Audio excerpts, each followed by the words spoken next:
Hello gamers, it's Wintermute here from Grind This Game. Continuing on with the base since the agricultural update. I've done some things since the last update, last video I mean. My main goal is to try to explore the whole map, basically reveal everything. Try to remove the fog of war, so to speak, from the whole map. So here I am kind of zoomed out in screenshot mode. And I've explored all the way to the top here, and I've revealed pretty much everything in the top half of the map, except for a tiny little corner over here, which I want to get to. And some pieces up near the top here. Even though I've kind of gone as high as I can here, there's still a bit of fog where I want to remove. There's this interesting round ice area here that kind of looks different than anything else I've seen on the map. This purple area. I'll zoom in here a bit later. You may be wondering, like, why am I doing this? And I just kind of wanted to see the whole map at a glimpse and see what kind of the distribution of slime to cold biomes and polluted water to fresh water, and see how many kind of natural geysers you get on the map. I still have to explore the bottom a bit more. I've hit the bottom over here. You can see the magma and steam area, but I still haven't done the right or the left of the kind of bottom area. And I do also want to create a main set of arteries. See the ladder running, it's not directly up the center, but pretty much up the center. It's center through the base and then kind of off to the left up here. With a set of ladders on the outsides, as well as some cross-cutting platforms. I've already got a few here, but the reason I wanted to do this is that you can quickly get to any kind of quadrant in the map. The game has gotten kind of laggy from this, and I've almost got 50 duplicants now as well. I got 49, and I seem to be able to feed them all. It's not a big problem, but I've had to make more cooking stations, and I have about 6 dedicated cooks now. The other thing I want to try after I expose the whole map is to build a sub-colony. So what I mean by that is kind of pick a number of duplicants, maybe 10 or so, and find a nice area maybe near the top or bottom and seal it off from the rest of the map and kind of duplicate what I've done here, but have a self-sustaining kind of secondary colony on the map. It might be impossible, might not work, but it's something I kind of want to try. Because it's harder and harder to support one kind of mega colony. You kind of run out of room, and power gets to be an issue. And so I'll kind of zoom in and show you some of these more interesting spots here. Oh, actually, before I zoom in, I want to do some of the overlays when I'm way zoomed out in this mode. So like oxygen distribution. I mean, there's quite a bit of oxygen on this map. It's mostly polluted, but I mean, that's good enough for the duplicants. They get diseased a bit more, but the red is mostly carbon dioxide, but any kind of pockets of chlorine or hydrogen also show up as red. And then electricity, the circuits, it's not as power lines, it's not as interesting because it's just here in the main base. Temperature is kind of interesting to see globally like this. Kind of at a quick glance, you can see the distribution of hot and cold and kind of sweet spots like green to yellow. And then the super hot area at the bottom, right here. What are some of the overlays? The body temperature one, light, plumbing. I call it plumbing, but basically the water pipes and stuff. Only in the base, so not as interesting. And there was one kind of experiment I was doing down here, which I'll explain later. Air pipes as well, or gas pipes, I should say. And decor, so pretty much green in the base and the growing area here, but that's about it. I wanted to show you this area up near the top here. This kind of feels unique, this set of ice. I've never seen anything, I mean, like this. There's ice in other parts of the map, but this seemed different. I don't know if there's anything special going on here, but I mean, it's just ice and snow, but it kind of looks different when you're zoomed way out. There's also a gas, not a gas, but a water geyser down here. Sorry, up here, right here, steam geyser. And it had filled up a huge area of the map with water. So I cracked it open and it's just kind of built up a lot of fresh water here, which we'll hopefully be able to use maybe in the sub-colony later. There's also a natural gas thing here. It's hot water though, so we might have to cool it down a bit. I do have a few kind of dig orders set up here. This one's not filled in, so maybe I'll do that now. And I kind of just let them get to it when they can. I set it priority 9, but so it's usually done pretty quick. So the piece over here. Like I said, I basically want to build a set of arteries kind of through the main map so I can quickly get to one place or another. I extended this Sleet Wheat growing room. I'm kind of doing monoculture because Sleet Wheat is pretty much the best, and it has no issues with renewability. So the pinch of pepper nuts, I have a few areas where I grow it, but it requires phosphorite, which there's no way to renew it. So eventually, if we build a giant pinch of pepper nut room, we would eventually run out of phosphorite. So I'm not really kind of betting the farm on that. I'm just invested heavily in Sleet Wheat, and it seems to be feeding everyone pretty well. And I had to put a lot of Wheezeworts in here to cool down the... It was cold to begin with, but it kind of warmed up in certain areas. So down to the bottom, it's not below 0, and I really want it to be because I've got some fridges here that aren't powered, and I want to keep all the food frozen. So it is. This is all containing Sleet Wheat seeds, which eventually will rot if we don't cool this down enough. I may have to put some more Wheezeworts in here to cool it down, or put in a thermoregulator to cool the air down.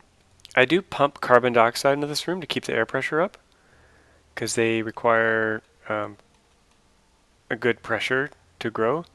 But right now the room's at kind of max pressure, so these gas vents are overpressure. Actually, my pipe is broken here, but I was piping that in from the exhaust of these natural gas generators. So I've got 4 generators here being fed from this natural gas geyser. So one natural gas geyser was enough initially, but it seemed like it was kind of running low. It's possible that these have kind of a finite lifetime and degrade over time. So I opened up the second one that was here, and that seems to have solved the problem for now. So these 2 are powering these 4. But this one down here, for many, many cycles, this single natural gas geyser was enough to power these 3 generators. And then all of a sudden, it just kind of stopped producing at a high rate. So I have a feeling they have a kind of a set lifespan, and then they degrade and just go out of business, basically. I'm going to have to research on the forum to see if that's true. I mean, we are almost 600 cycles in, so this might be the case, it might not be. I also have some polluted oxygen making its way into my generator, so I have to add a filter, which is kind of about to be built here. I've also expanded my air scrubbers, so I've got 5 air scrubbers here with Wheezeworts to cool them down. And I've got CO2 going into these. It used to be a sealed room, but I opened it up due to pressure. So I've got CO2 coming from both sets of generators dumping into this room. And that works pretty well to keep CO2 out of the base. And I also built another one down here because a bunch of CO2 is getting really concentrated in the bottom.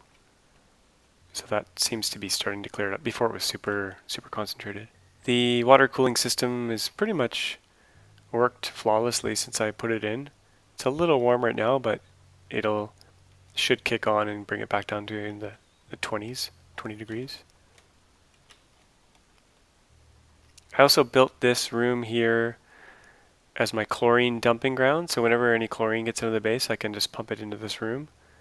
And I intentionally killed poor Rowan here to build some morbs. I think there's a bug with the morbs, so when you reload a saved game, I think they're duplicated for some reason. So there's a whole bunch of them here now. But they basically, any chlorine that I dump in here, they just chew through it and produce polluted oxygen. So this is a really efficient way to create polluted oxygen, in my opinion. And then I've got another set of fertilizer makers here. Their byproduct is natural gas. And I just noticed I have 98 kilograms of natural gas here, because these have been running for a while. I'm surprised this room hasn't exploded yet, because that's extremely high pressure.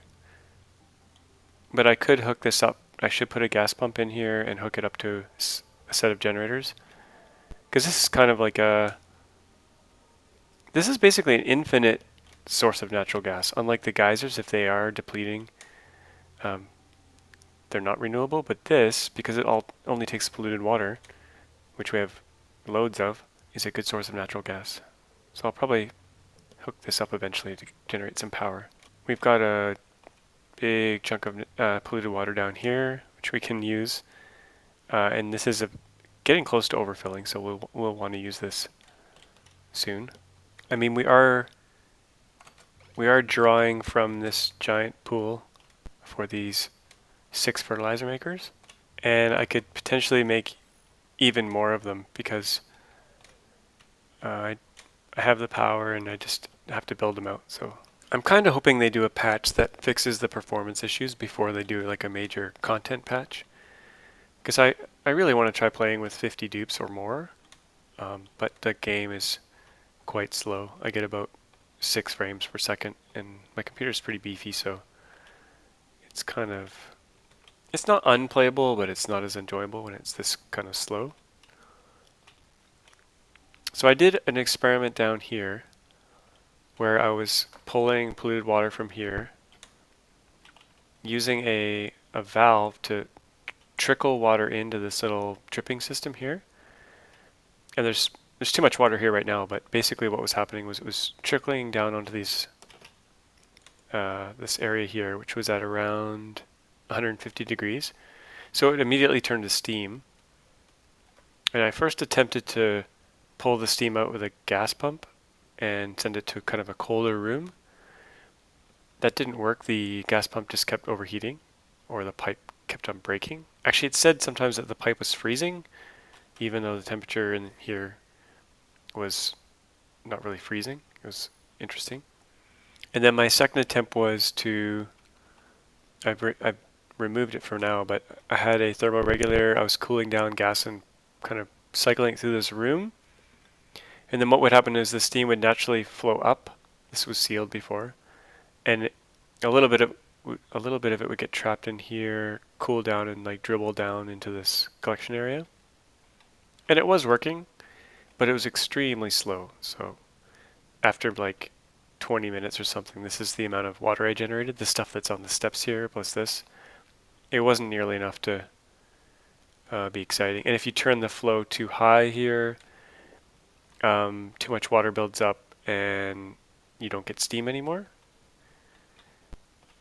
It's possible if I made it wider, like if I made the drip kind of area, this whole section, I could probably maybe double or triple the efficiency, but still, like the amount of water was just tiny. So instead, I just use water geysers to get as my source of clean water.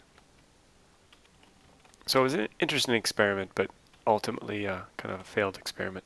The one benefit of it though was that as the polluted water was turned into steam, it left behind dirt, and dirt is not normally renewable. Like once you mine all the dirt on the map, you're kind of out of it. But this in theory is a way to have kind of renewable dirt, but it takes a very long time. I've seen some people put I think dirt in a very hot area to generate sand. So if you run out of sand, that's a way to make sand. Also quite slow though. So I'm just going to let the game run here and try to mine out these last little pieces of hidden map. One issue with the game running this slow is that you'll often get alerts that dupes are suffocating, even when they're not. So even if they're just walking along in a CO2 kind of area, they're not actually suffocating, but the alarm will go off, and if you just pause the game, the alert goes away, because kind of the game catches up with itself. So it's kind of annoying because you don't really know if they're actually suffocating, because maybe one time out of 100 they actually are stuck somewhere and they're dying, and then you miss them. You can't help them in time. So we've got 5 cooking stations here, and then I made a 6th one up here. Oh, it's not built yet actually. Construction pending. So I'll put a 6th one here just because we're at 52,000 calories. We were at like 500,000 before, but that was when we had about 35 dupes, and now we have 49. So I needed more cooks. And under jobs, I have, if I go to cook here and I sort by cooking skill, I have 5 dedicated cooks. So these are the people with the highest skill in cooking. 26 is the highest. And I have them not doing anything else. So they just, except for going to the bathroom and showering, they basically, and eating, they stay in front of the cooking station and just make frost buns. Not the most exciting life for them, but at least they have nice little Mona Lisas to look at. Or dupe Lisas. One of the stations is making pepper bread, because I do have some pinch of pepper nut left, but not, only about 300. So eventually I'll just switch this over to frost buns. I don't bother with any of the other food just because this is working and it seems to be the easiest. I do have one issue with, at nighttime, sleeping does get interrupted a lot, and that might be because of my bedrooms have too many beds. You'll probably be able to see it here. Actually, I'll speed the game up.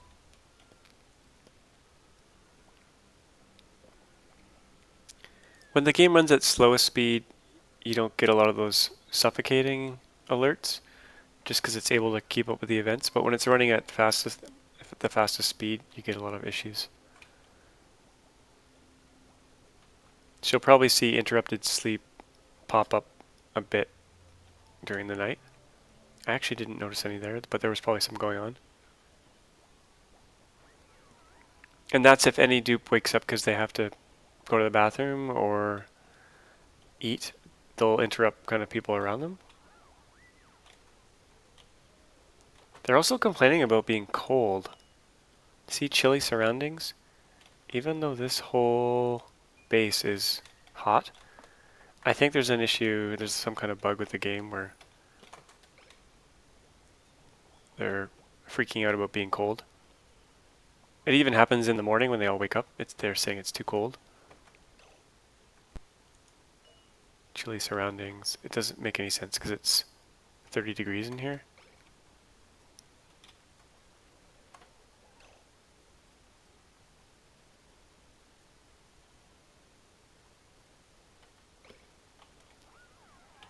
This is like the dining area, this whole thing here. I had storage here and I moved it up because I wanted to build out more beds here. And I may actually want to build out more eating area. I probably shouldn't have the eating area this close to the compost here, but in fact I could probably move the compost in here, because this is kind of where I put the stinky slime and stuff. And I also keep the hand sanitizer in here, so that any chlorine gets kind of trapped in here. So here we go, we got suffocating. But they're not really suffocating. They're just in a room, picking plants. They're not actually in any kind of emergency. So it's kind of annoying, because you think your precious dupe is suffocating when they're not really. You probably noticed that I renamed all my dupes with numbers. Not very exciting. There's a few of them that still show up because they're new, but the reason I did this is that the game only has like a small number of default names, and I was getting, like, I had 3 different dupes named Bubbles, and it was really hard to keep track of which Bubbles was which, so I gave them all unique names. So they have the names 1 through 49 now, which makes it easy to keep track of, but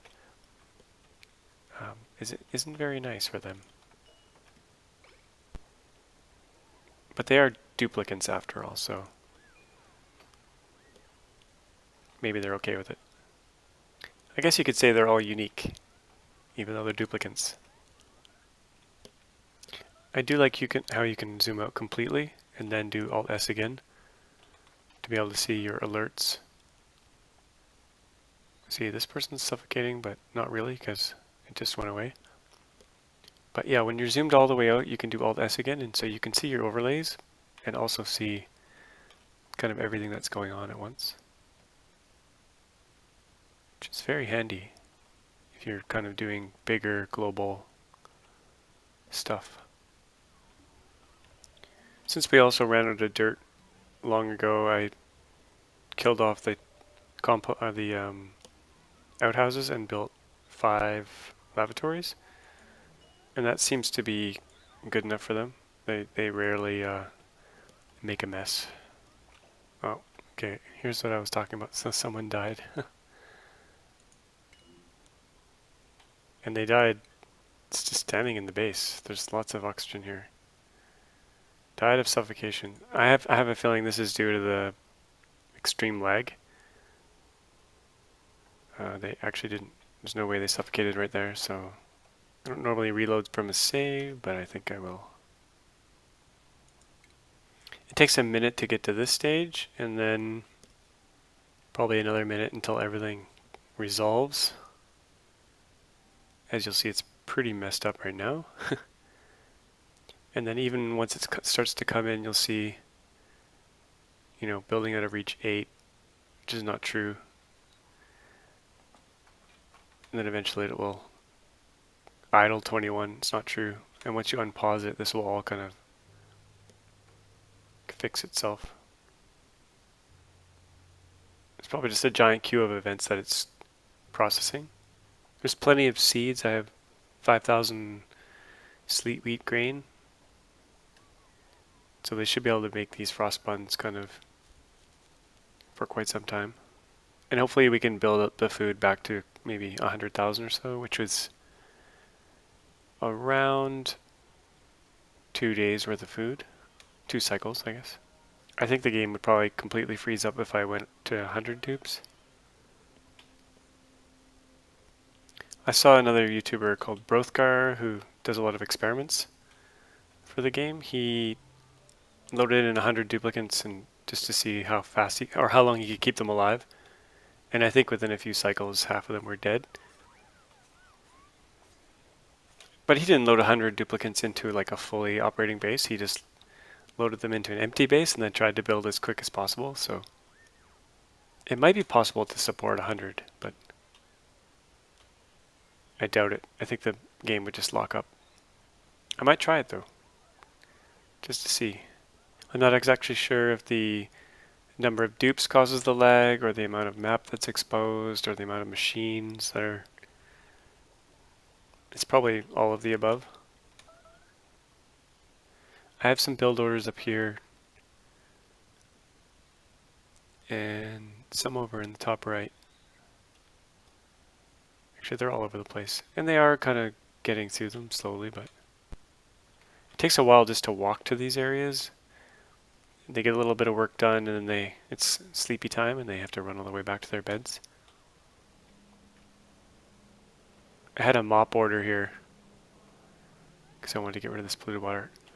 If you ever want to get rid of a giant amount of polluted water, they can mop through it really fast. So, I mean, I have enough in a big reservoir to last forever, or almost forever, that these small ones that get in the way, I just mop them up. The other idea about having a sub-colony, maybe up near the top, is that they can kind of mine out this area without having to go all the way back to the main base every night.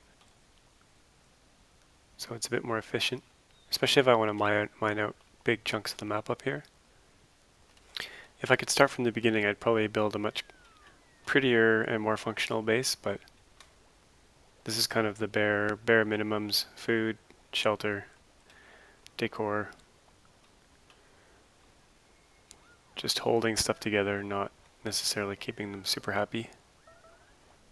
I said at the beginning of this video that this was working kind of for hundreds of cycles, and maybe I shouldn't have said anything because now it doesn't seem to be working. The hydrogen is cooling. The gas pump isn't always running. I'm not sure why. Maybe our power generation is broken. That is this circuit, which is definitely having issues keeping up. Oh, and it's probably due to these generators not running anymore because all the natural gas is kind of depleted in here. Okay, we got a diver's lungs, early bird. We're going to take one more on. This will bring us to 50. Ellie will now be known as 50, because 50 is a better name. So what I'm building here is another gas pump with filter, because we got a ton of natural gas in here that we can use. So I'm going to put a natural gas generator here, and that we can feed that power back into these transformers, which connect to the main power grid.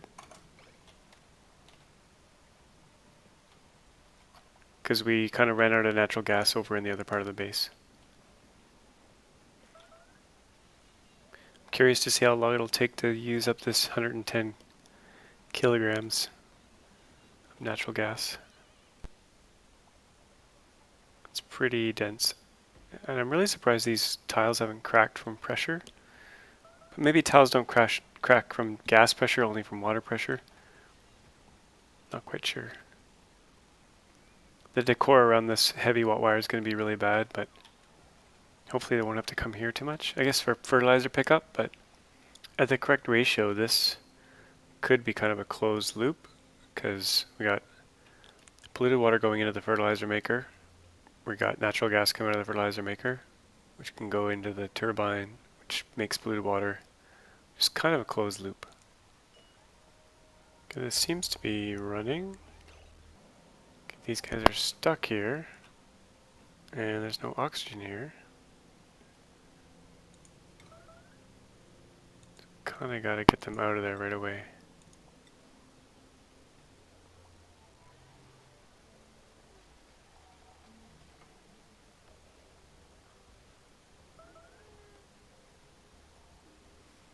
Okay, they didn't die yet, which is good.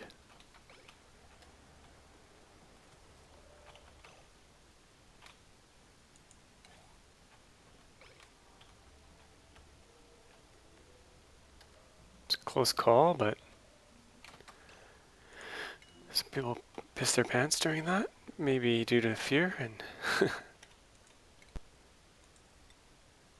general panic. Probably going to disable printing pod for a while. We're good with 50 dupes. We want to get their stress down and get things sorted out before we take on anyone else. So the base is getting really, really hot, as you can probably see. So I planted a few Wheezeworts. I'm trying to plant a few Wheezeworts here, here, here. And I also put in a thermal regulator, which is taking the oxygen from over here and attempting to cool it down and then spread it throughout the base. I know whenever I look at like the gas going in here and then the gas coming out, it never seems cooler. Sometimes it seems warmer. So I'm not really sure if these are working as expected.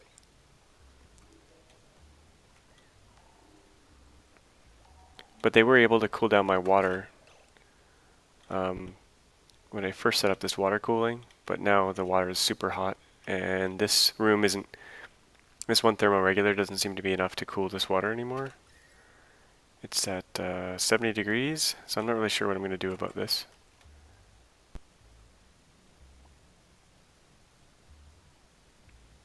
The hydrogen in the room is around 40, and then it gets cooled and it's passed through here, but it's super, super hot. I have a feeling the water's too hot now. It's actually just heating up the gas and it can't keep up.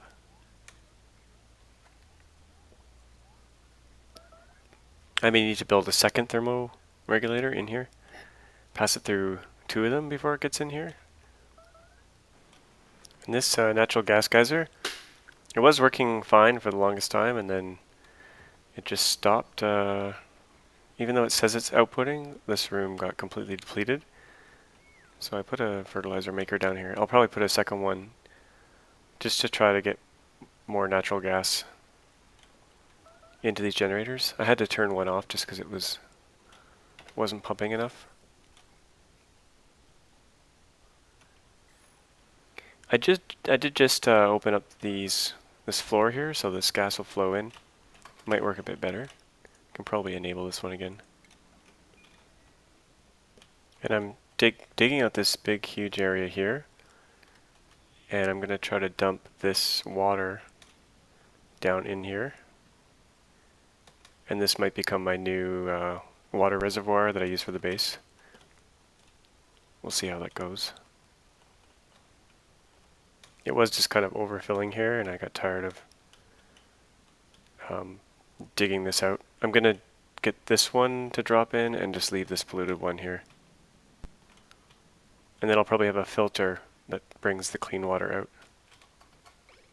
So I'm going to wrap up this episode. It's getting pretty long. I would love to hear your comments, how you're building your base, or if you have any questions about what I did in my base or any kind of hurdles I hit. I go through some of them in the video, but don't forget to give this video a thumbs up if you enjoyed it, and don't forget to subscribe if you'd like to be alerted on any future videos. Thanks for watching.